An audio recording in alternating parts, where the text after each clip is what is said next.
겨우 선수 한 명이 떠났을 뿐인데 팀 전체가 붕괴를 했습니다. 경기장에 손흥민의 그림자조차 보이지 않게 되자 토트넘은 미넨 2군에게 4대 0이라는 역대급 굴욕을 맛봤습니다. 토트넘 선수들은 경기 내내 고개를 숙여야 했고 해리 케인은 옛 동료들에게 잔혹한 복수의 골을 선사했으며 김민재 역시 토트넘 공격진을 순식간에 무력화시켰습니다. 영국 데일리 미러는 경기 직후 손흥민이 없는 토트넘은 이제 정말 강등권 팀이 되어버렸다. 스카이 스포츠 역시 미넨 2군을 상대로 2골이나 허용한 토트넘은 말 그대로 붕괴 그 자체였다며 혹평을 퍼부었는데요. 해당 경기를 지켜본 현지 팬들 역시 손흥민 한 사람이 빠졌을 뿐인데 이 정도로 아무것도 못할 줄은 꿈에도 몰랐다는 반응을 보일 정도였습니다. 하지만 더욱 충격적이었던 건 내부에서조차 균열이 터졌다는 겁니다. 경기가 끝난 후 차기 주장으로 거론되던 크리스티안 로메로가 경기 후 인터뷰를 통해 폭탄 발언을 남긴 것이었고, 이를 접한 전문가들은 손흥민이 떠난 이후에야 토트넘은 그의 진짜 가치를 깨달았고 이제 토트넘은 추락할 일만 남은 팀이라고 주장해 많은 축구 팬들의 공감을 사고 있습니다. 이게 도대체 어떻게 된 일인지 더 플래닛에서 자세하게 알아보겠습니다. 지난밤 전세계 축구계를 떠들썩하게 만들었던 손흥민의 이적 소식. LAFC는 MLS 역사상 최대 이적료로 토트넘의 레전드 손흥민을 이적시키는 데 성공했습니다. 미국 현지 팬들은 축제 분위기였고 현지 언론들도 모두 입을 모아 축구계의 아이콘 손흥민의 입성을 열렬히 환영했는데요. 그러나 손흥민이 떠난 토트넘은 현재 어떻게 되어가고 있을까요? 한국 시간 8일 토트넘은 손흥민이 없는 첫 경기를 치렀습니다. 상대는 독일의 바이에른 뮌헨. 손흥민과 가장 오래 호흡을 맞춘 해리 케인이 맞은편에 서 있었습니다. 토마스 프랭크 감독은 1군 선수 전원을 투입해 뮌헨을 상대했는데요. 경기 시작 단 12분 만에 토트넘의 공포는 시작됐습니다. 올리세의 로빙 패스, 케인의 퍼스트 터치, 그리고 그대로 골망을 갈랐습니다. 시작부터 일격을 맞은 토트넘은 경기 초반부터 무너져 내리기 시작했습니다. 전반 15분 팔리냐의 무리한 태클로 페널티킥을 얻은 뮌헨이었지만 천만다행으로 케인이 홈런을 때리며 실축을 하고 말았습니다. 전문가들은 이 장면에 대해서 토트넘은 이미 속절없이 무너지고 있다. 이런 상황에서 손흥민이 있었다면 소리치거나 다독이며 선수들을 정신 차리게 만들었을 것이다. 지금 이 팀엔 누구 하나 목소리를 내지 못하고 있다. 전반 34분 히샬리송이 날린 첫 슈팅, 그게 토트넘의 유일한 유효 공격이었습니다. 그마저도 노이어에게 가볍게 막혔는데요. 전문가들은 이 장면에 대해 슈팅 타이밍도 너무 빨랐고 주변엔 지원도 없었다. 심지어 노이어는 손도 뻗지 않고 그냥 몸으로 막은 슈팅이었다. 가장 문제는 이게 할 수 있는 전부라는 것이다. 공격 패턴이 없다 보니 어쩔 수 없이 슈팅을 선택한다. 지금의 토트넘은 손흥민처럼 마무리할 선수도 동료들과 연계할 선수도 없다 라며 자신이 직접 쏠지 혹은 팀을 살릴지를 판단할 줄 아는 손흥민의 빈자리를 설명하는 가장 대표적인 장면이라고 평가했습니다. 그렇게 반코트 경기를 한 뒤 후반전이 시작되었지만 경기 양상은 바뀌지 않았습니다. 후반 16분 결정적인 실수,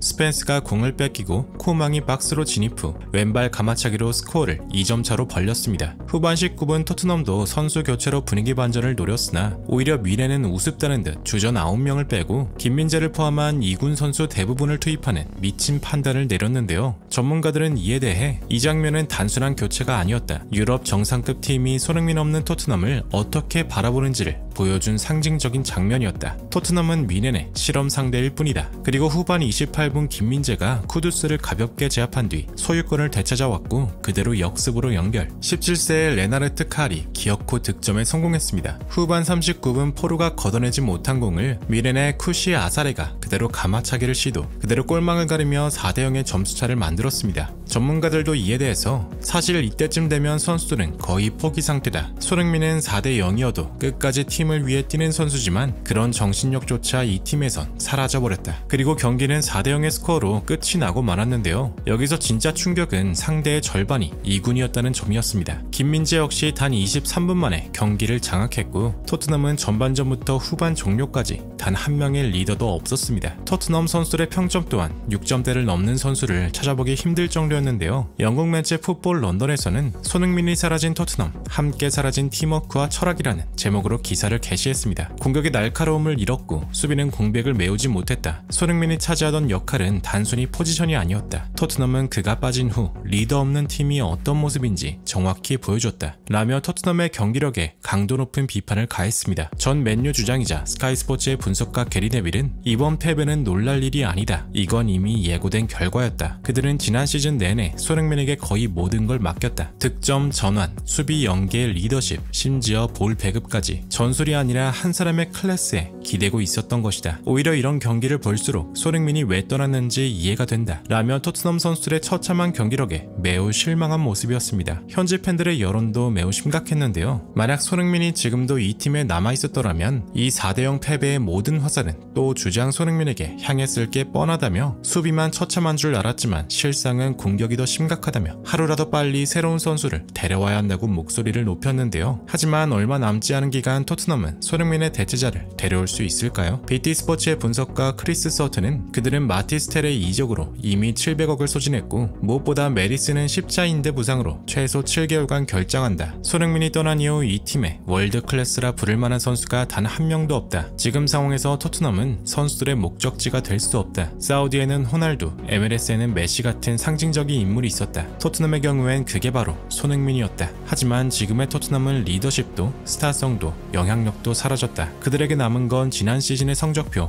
리그 17위 뿐이다 라며 아무리 토트넘이 돈을 쏟아부어도 팀에 방향성을 주고 다른 선수를 끌어모을 영향력을 지닌 선수가 없는 이상 새로운 선수 수급에도 큰 문제가 발생할 것이라 내다봤는데요. 이러한 분위기 속에서 토트넘의 차기 주장 로메로의 인터뷰가 현재 엄청난 주목을 받고 있습니다. 팀의 대패 이후 믹스드존에서 짧게나마 인터뷰를 가진 로메로의 경기 소감은 생각보다 더 처참했습니다. 경기 전부터 쉽지 않을 거라고 예상했지만 이렇게 일방적인 경기를 할 거라곤 상상조차 못했다. 나도 수비 라인을 유지하려다 순간적으로 과열됐고 그 과정에서 카드를 받았다. 팀이 어려운 상황일수록 더 차분해야 했다. 오늘 경기에서 서로 간의 거리와 타이밍이 계속 어긋났다. 우리가 어떤 축구를 하고 있는지를 잃어버린 느낌이 들었다. 이럴 때마다 팀을 떠난 손흥민의 빈자리가 더 뼈저리게 느껴진다. 그가 있었을 때는 앞에서 계속 소리치고 방향을 잡아줬었다. 오늘은 그런 목소리가 없어서 팀 전원이 조금씩 헤매는 시간이 길어졌다. 무언가 힘든 상황에서도 볼을 보내면 해결해 줄 거라는 믿음, 그런 신뢰감 있는 동료가 없다는 것이 이렇게 경기를 힘들게 할 줄은 몰랐다. 하루라도 빨리 팀으로서 더 빨리 적응해야 하고 서로를 더 잘 이해해야 한다 라며 오늘 같은 경기의 패배를 통해 다음을 준비해야 한다고 밝힌 것인데요. 그러나 여전히 전문가들의 반응은 차가웠습니다. 토트넘이 스스로 손흥민의 부재를 깨닫는 건 굉장히 인상적이지만 그만큼 팀 내부적으로 손흥민의 빈자리가 크게 느껴지고 있다는 뜻이다. 이는 곧 토트넘이 손흥민을 보낸 것이 잘못된 결정이었다는 의미이며 오늘의 경기는 그들의 선택에 따른 결과였을 뿐이다. 실제로 토트넘 내부 기자 알레스테어 골드의 말에 따르면 손흥민은 토트넘의 부진이 클럽에 부정적인 영향을 미칠 때마다 선수들을 불러 모아 회의를 통해 팀을 단합시켜 왔다고 밝혔는데요. 특히나 토트넘처럼 다양한 국적과 문화가 섞인 EPL팀이라면 손흥민의 이러한 행동들이 얼마나 중요한 포인트인지를 더 확실하게 체감할 수 있을 겁니다. 심지어 일부 전문가들은 오늘의 경기를 볼수록 손흥민의 지난 시즌이 더 안타까워진다. 일부 팬들은 손흥민의 공격 포인트가 줄어 기량이 떨어졌다고 생각하지만 이건 팀 전체의 퀄리티 문제다. 주변의 지원과 전술이 무너진 상황에서 손흥민 혼자 해결하는데 한계가 있고 이는 개인의 능력 저하가 아니라 오히려 희생의 증거다 라며 제 아무리 전성기의 손흥민이라도 현재의 토트넘을 강팀으로 만드는 것은 매우 어려운 일이라고 답했습니다. 그리고 그 희생이 없었더라면 토트넘은 훨씬 더 빨리 무너졌을 것이라 예상했는데요. 오늘 0대4 참패는 단순한 패배가 아니었습니다. 그동안 손흥민이 홀로 떠안고 있던 짐의 무게 그리고 그가 떠나자마자 무너진 팀의 민낯을 그대로 드러낸 결과입니다. 레비 회장은 여전히 챔스 우승과 리그 우승을 원한다고 하지만 리더도 철학도 투자도 없는 팀이 그 목표에 다가갈 수 있을까요? 대다수의 국내 팬들은 오늘 경기를 보고